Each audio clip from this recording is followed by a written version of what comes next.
Dear students, हमने last lectures में direct and indirect taxes के मेरिट्स एंड डीमेरिट्स पढ़े। अब हम एक कंपैरेटिव स्टडी करते हैं, विच इज़ बेटर, डायरेक्ट और इनडायरेक्ट टैक्स दोनों में से कौन से which should be employed in a country. तो हम देखते हैं कि आर दे कॉम्प्लीमेंट्री और competitive to each other. Direct taxes और इनडायरेक्ट टैक्स खाली देश में डायरेक्ट टैक्सेस ही लगाने चाहिए या इनडायरेक्ट टैक्सेस भी, कि इसको देखने के लिए जैसा कि professor Gladstone observes, direct and indirect taxes are like two attractive sisters between whom he was perfectly impartial without one being superior to other. उनका कहना है कि ये दो सिस्टर्स की तरह हैं जो कि जिनमें चॉइस करना, जिनमें कौन सुपीरियर है ये बताना मुश्किल है। प्रोफेसर डी मैक्रो भी ऑब्जर्व करते हैं that the coordinated action of direct and indirect taxes make possible a more elastic test system capable of bringing about a more delicate and precise distribution of taxes. So हम देखते हैं कि इस comparative study को और detail analysis करते हैं और फिर किसी नतीजे पे पहुंचेंगे। हमने कंपैरेटिव एनालिसिस के लिए 5 एस्पेक्ट्स इनको देखते हैं: resource allocation, administrative aspect, distributive aspect, stabilization aspect and economic growth aspect. Let's discuss one by one. सबसे पहले लेते हैं allocative efficiency. Direct taxes are less harmful than indirect taxes. कैसे?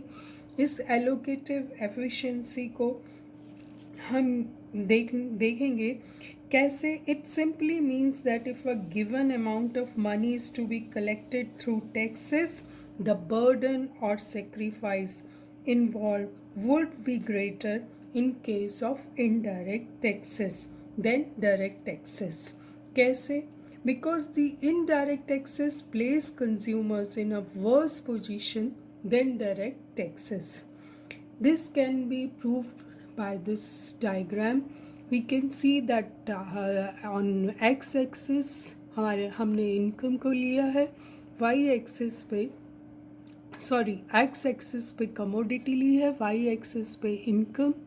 Are consumer is on equilibrium Q1 पर, because this price line is this ICQ is indifference curve is tangent to this price line, और हमारा जो consumer है वो Q1 पर at equilibrium में, और ही is buying this much of commodity x. तो ये हमारी प्री टेक्स्ट बजट लाइन है उसकी। नाउ सपोज कि उस पर प्री टैक्स इक्विलिब्रियम है। नाउ सपोज कि उसकी कमोडिटी टैक्स लगा दिया जाता है, and just because of commodity tax उसकी जो बजट लाइन है वो यहाँ से यहाँ शिफ्ट हो जाती है और वो Q2 पर इक्विलिब्रियम में आ जाता है। As you all know, indirect tax है तो वो it is passed on to the consumer, तो वो Q2 पे आ जाता है। उसका न्यू इक्विलिब्रियम जो है, पोस्ट टैक्स जो इक्विलिब्रियम है वो फुल अमाउंट ऑफ टैक्स से चेंज हो जाता है, because he only has to pay the tax. हम ये जान चुके हैं कि इनडायरेक्ट टैक्सेस हमेशा pass on to the consumer. जो कंज्यूमर कमोडिटी एक्स का यहाँ इतना बाय कर रहा था, now he is buying this much amount. इतना लॉस हुआ उसको just because of the increase in the taxes, कि अब instead of buying this much he will be buying this much only. Now suppose वो यहाँ से लोअर कंज्यूमर इक्विलिब्रियम पर भी आ गया, लोअर ICQ पर। नाउ सपोज अगर ये तो हमने देखा just because of indirect tax, ये this is the vertical distance between the two price line, यही अमाउंट ऑफ टैक्स है। उससे उसे इतना कंज्यूमर वेलफेयर का लॉस हो रहा है। लेकिन नाउ सपोज उसको डायरेक्ट टैक्स लगा दिया जाता है। डायरेक्ट टैक्स मीन्स उसकी इनकम पर ही टैक्स लग जाता है, तो उसकी प्राइस लाइन जो ये पहली प्राइस लाइन थी, it will shift to P1P। यहाँ पर शिफ्ट हो जाती है because this much income tax he has to pay this much income tax, तो वो P1P पर आ जाता है और नया इक्विलिब्रियम उसका Q3 पर सेट होता है। Now he is buying this much of commodity X due to direct tax, तो वो इतना बाय कर रहा है, और due to indirect tax he is buying this much only. तो आप देख सकते हैं कि कंज्यूमर की डिस्पोजेबल इनकम में चेंज आते ही उसकी इक्विलिब्रियम पोजीशन भी चेंज हो जाएगी, and the new equilibrium places the consumer at a higher indifference curve than before. तो इससे हम क्या इन्फ्रेंस निकालते हैं कि जो इनडायरेक्ट टैक्स है, it reduces consumer welfare by large magnitude than a direct tax. Direct tax की वजह से उसका जो मैग्नीट्यूड है वो कम है if we compare it to indirect tax. Hence, it can be concluded that the direct tax is less harmful in its effects on the allocation of resources than indirect tax.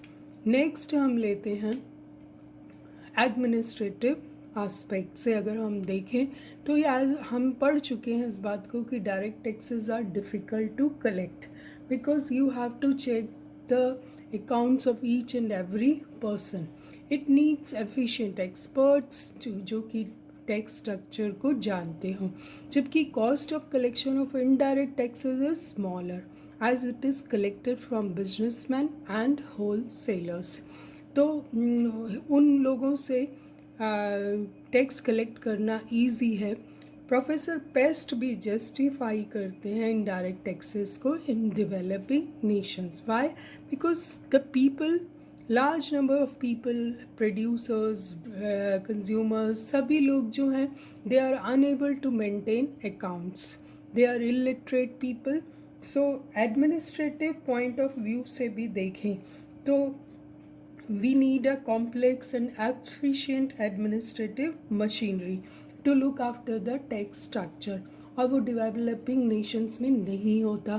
तो it is better, यहाँ पर बहुत सारे consumers, बहुत सारे sellers, बहुत छोटे छोटे बिजनेसमैन, होल सेलर, तो इट इज़ बेटर कि डेवलपिंग नेशंस में इनडायरेक्ट टैक्स को लगाया जाए। तो ये आर्ग्यूमेंट इनडायरेक्ट टैक्सेस की फेवर में जाता है। नेक्स्ट हम देते हैं डिस्ट्रीब्यूटिव आस्पेक्ट से देखते तो it goes in favour of direct taxes. कैसे? Because direct taxes is an effective tool to reduce income inequalities.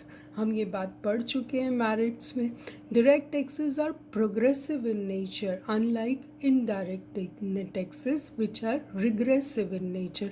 हमने देखा दोनों की प्रकृति में फ़र्क है, इसलिए direct taxes are better desirable.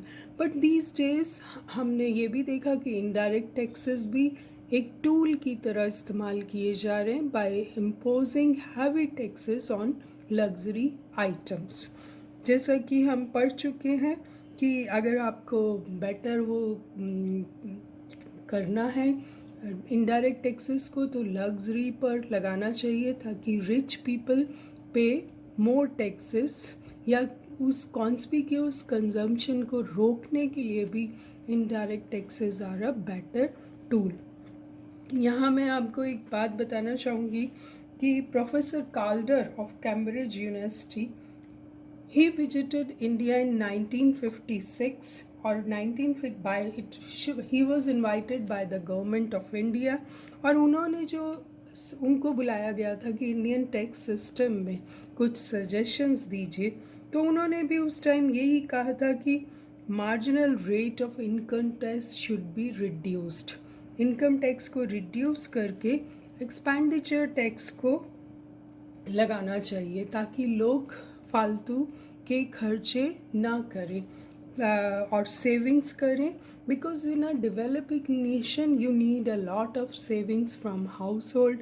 और उसके लिए ये ज़रूरी है कि कॉन्स्पिक्यूअस कंजम्पशन जो है वो लोगों का रोका जाए। तो people who have money should not spend, so उनका जो सेविंग में ज़्यादा कंट्रीब्यूशन होना चाहिए। तो this was also suggested by professor Kaldor in 1956 when he came to India. Next aspect हम लेते हैं स्टेबलाइजेशन एस्पेक्ट। आपने ये भी पढ़ा कि डायरेक्ट टैक्सेस में एक इनबिल्ट प्रॉपर्टी होती है कि वो ऑटोमेटिकली स्टेबलाइजर्स की तरह काम करते हैं इन टाइम्स ऑफ इकोनॉमिक फ्लक्चुएशन। जब जीएनपी इंक्रीज होती है, राइजिंग ट्रेंड पर होती है, means people have more income, so more tax is collected. और कि बिकॉज रिसेशन में it declines respectively. You know, आपने मल्टीप्लायर के बारे में पढ़ा है कि मल्टीप्लायर काम करता है and because of that there is automatic increase and decrease in direct taxes. जबकि indirect taxes के केस में they do not possess such built-in flexibility. Consumption tends to rise or fall less than proportionately than income. ये हम macro economics में बहुत अच्छे से पढ़ चुके हैं कि कंजम्पशन राइज और फॉल इनकम से, इनकम जल्दी राइज एंड फॉल करती है, जबकि कंजम्पशन लैग बिहाइंड है इनकम के। बहुत जल्दी से हम कंजम्पशन को कम नहीं कर पाते अकॉर्डिंग टू आवर इनकम। तो ये चीज़ हमने मैक्रो इकोनॉमिक्स में डिटेल में पढ़ी है। So this also goes in favor of direct taxes. This argument also goes in favor of direct taxes. Now, अगर हम इकोनॉमिक ग्रोथ के एस्पेक्ट से देखें तो high rates of income tax जो हैं एंड कॉरपोरेशन टैक्स में डिस्करेज इन्वेस्टमेंट एंड ग्रोथ। बहुत बड़ा एक रीज़न दिया जाता है डायरेक्ट टैक्सेस के अगेंस्ट कि if you tax the people just because of their higher income, they will be discouraged to invest and grow, because क्या होगा कि they will reduce supply of work और उनके leisure hours बढ़ जाएंगे। जब उन्हें पता लगेगा कि ज़्यादा कमाने से उनकी इनकम टैक्स लग जाएगा तो they will have no incentive to grow. So उनके लेजर आवर्स बढ़ जाएंगे और सप्लाई ऑफ वर्क एफर्ट भी कम हो जाएगा। In developing Nations indirect taxes contribute more to economic growth by curtailing conspicuous consumption and undesirable investment and growth. तो developing Nations का case different है। Raising resources through indirect taxes may lead to cost push inflation. बहुत बड़ी problem है, हम पढ़ चुके हैं कि डायरेक्ट टैक्सेस जो हैं they are either forward shift किए जाते हैं या बैकवर्ड शिफ्टिंग होती है। तो उससे क्या होता है, कॉस्ट पुश इन्फ्लेशन भी इकोनॉमी में देखने को मिलता है, which is very very harmful for a growing economy.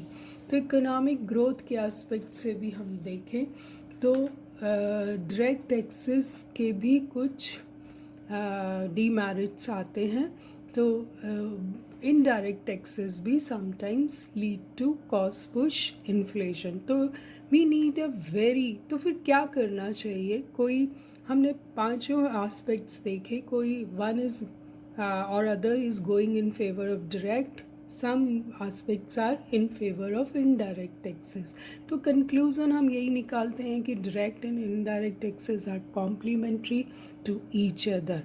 We need a proper balance ताकि हम दोनों ही टैक्सेस से मैक्सिमम रेवेन्यू भी ले सकें और पब्लिक का वेलफेयर भी हो। और ये दोनों चीज़ें डिपेंड करेंगी economic condition and the revenue requirements of a country, whether it is a developed country or developing country, and what is the revenue requirement of a country.